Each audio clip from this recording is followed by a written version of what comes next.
తెలంగాణలో బడుగు బలహీన పేద ప్రజలకు అమలవుతున్న సంక్షేమ ఫలాలు యథాతథంగా కొనసాగాలంటే మళ్ళీ సీఎంగా కేసీఆర్ని గెలిపించుకోవాలని రాజన్న సిరిసిల్ల జిల్లా ముస్తాబాద్ మండలం Potugal single window chairman Thanneer Baburao అన్నారు. రైతులకు ₹1,00,000 రుణమాఫీ చేయడాన్ని హర్షిస్తూ కేసీఆర్ చిత్రపటానికి పాలకవర్గ సభ్యులు, మండల ప్రజా ప్రతినిధులు, నాయకులు, కార్యకర్తలు రైతులతో కలిసి క్షీరాభిషేకం చేశారు. మిఠాయిలు తినిపించుకొని సంబరాలు జరుపుకొని మండల రైతుల పక్షాన సీఎంకు కృతజ్ఞతలు తెలిపారు. ఈ కార్యక్రమంలో విండో వైస్ చైర్మన్ మెరుగు రాజేశం గౌడ్, ఎంపీపీ జనగామ శరత్రావు, జెడ్పీటీసీ గుండం నర్సయ్య, సెస్ డైరెక్టర్ సందుబట్ల అంజిరెడ్డి, సర్పంచ్ తన్నీరు గౌతమ్ రావు, సర్పంచ్ల ఫోరం మండల అధ్యక్షుడు కిషన్ రావు, ఎంపీటీసీ బాలకిషన్ తదితరులు పాల్గొన్నారు.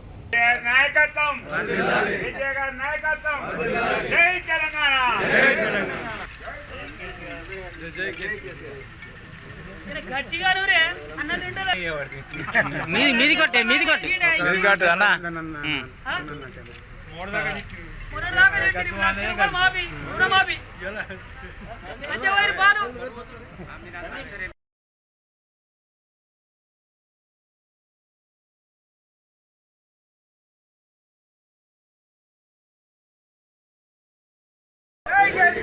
ఒకటిసారి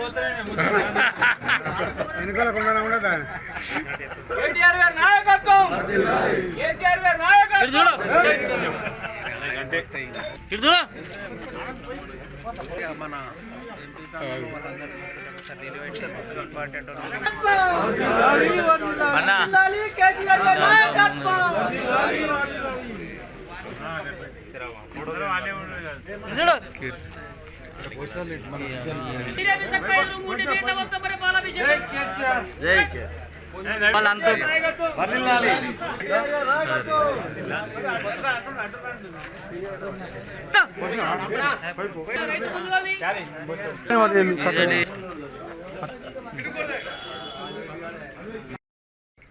రైతు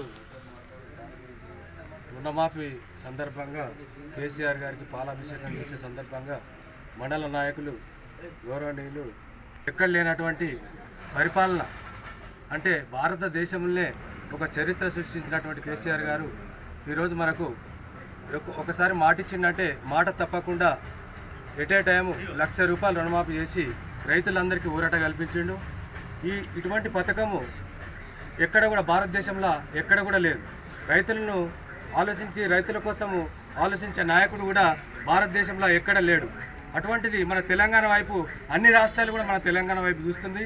అలాగే కేంద్రం కూడా మన తెలంగాణ వైపే, మన తెలంగాణ పథకాలే కేసీఆర్ చేసినవి బాగున్నాయని చెప్పి వాళ్ళు కూడా మనల్ని కాపీ కొట్టి వాళ్ళు రైతు బంధు అటువంటి పథకాన్ని కూడా కాపీ కొట్టి చేసిర్రు. భారతదేశంలో అత్యుత్తమ తెలంగాణ రాష్ట్రంగా పేరు పొంది ప్రపంచంలో ప్రఖ్యాతి సాధించినటువంటి రైతులకు మేలు చేసినటువంటి గొప్ప నాయకుడు మన కేసీఆర్ గారు. కేసీఆర్ గారు ఒకటే కాదు, 60 సంవత్సరాల పరిపాలనలో ఎవరు చేయనటువంటి పరిస్థితి. రైతులైతే అరిగోస పడుతున్న రైతులప్పుడు భారతదేశంలో ఉమ్మడి రాష్ట్రంలో ఉన్నప్పుడు ఉమ్మడి రాష్ట్రంలో మనకు నీళ్లు భూమి ఎడారిగా మారింది. ఎడారిగా మారినటువంటి భూమికి కాళేశ్వరం ప్రాజెక్టు తీసుకొచ్చి ఇంత ఎత్తైన ప్రదేశంలో 800 మీటర్ల ఎత్తైన ప్రదేశంలో ఒక దూరదృష్టిని ఆలోచించుకొని ఒక కాళేశ్వరం ప్రాజెక్టు పెట్టి మనకు సస్యశ్యామలం చేసి, నీళ్లు సస్యశ్యామలం చేసి ఈరోజు పంటలు పండించి రైతులను ఒక మంచి దేశంలో రైతులు తలెత్తుకునే పరిస్థితి తీసుకొచ్చిండు. ఒకప్పుడు రైతు బిడ్డలు పెళ్లి చేద్దామంటే కూడా ఎవరు కూడా రైతు బిడ్డను చేసుకునే పరిస్థితి కాదు.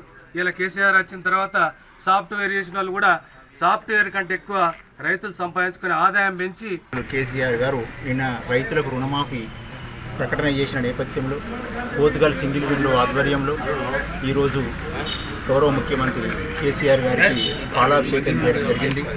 ఈ కార్యక్రమానికి పోతుగల్ గ్రామ సర్పంచ్ తన్నీరు గౌతమరావు గారు మరియు వివిధ గ్రామాల సర్పంచులు, గౌరవ ఎంపీపీ శరత్రావు గారు మరియు జెడ్పీటీసీ గుండం నర్సయ్య గారు, సెస్ డైరెక్టర్ అంజిరెడ్డి గారు మరియు రైతులు, మాజీ ప్రజాప్రతినిధులు అందరికీ మా యొక్క పాలకవర్గ సభ్యులు, మా యొక్క సిబ్బందికి మా యొక్క పేరు అలాగే ప్రింట్ అండ్ ఎలక్ట్రానిక్ మీడియా వారికి నా యొక్క హృదయపూర్వక నమస్కారాలు తెలియజేస్తున్నాం. గౌరవ ముఖ్యమంత్రి వర్యులు నిన్న ప్రకటన చేసిన నేపథ్యంలో రైతులంతా చాలా ఉత్సాహంగా వాళ్ళు ఆనంద డోలికల్లో మునిగి తేలియాడుతున్నారు. మా యొక్క పోతుగల్ సింగిల్ విండోను చూసుకున్నట్టుంటే 16 గ్రామాల నుంచి దాదాపు 1000 మంది రైతులకు 6 కోట్ల రూపాయల రుణమాఫీ మేము పంపడం జరిగింది. అంటే ఇప్పటికే దాదాపు 50,000 లోపు 200 మంది రైతులకు 70 లక్షల రూపాయల రుణమాఫీ కూడా ఇప్పటికీ ఇవ్వడం జరిగింది. వాళ్ళ ఖాతాల్లో నేరుగా జమ చేయడం జరిగింది.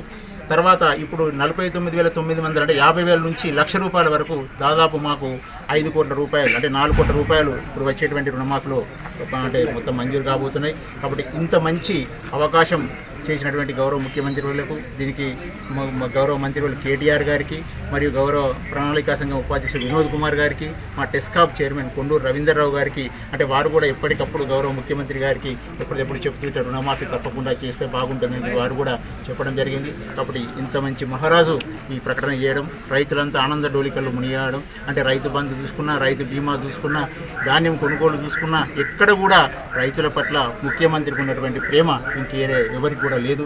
కాబట్టి ఇంత మంచి అవకాశం ఇచ్చి ఇంత మంచి రైతన్నలకు వెన్నంటి ఉన్నటువంటి ముఖ్యమంత్రి గారిని మరి ఒకసారి తప్పకుండా మనం గౌరవ ముఖ్యమంత్రి గారి కుర్చీలో కూర్చోబెట్టాలి. ఇదంతా మనందరి బాధ్యత. కాబట్టి మనందరం సమష్టిగా రైతులంతా ఏకమై, ప్రజాప్రతినిధులు, రైతన్నలు, గ్రామస్తులు అందరూ ఏకమై మరి ఒకసారి ఈ బీఆర్ఎస్ పార్టీని అధికారంలోకి తెచ్చేటువంటి బాధ్యత మనందరి భుజస్కంధాలపైన ఉంది. ఇంకెన్నెన్నో ఆలోచనలు ముఖ్యమంత్రి గారు చేస్తున్నారు. కాబట్టి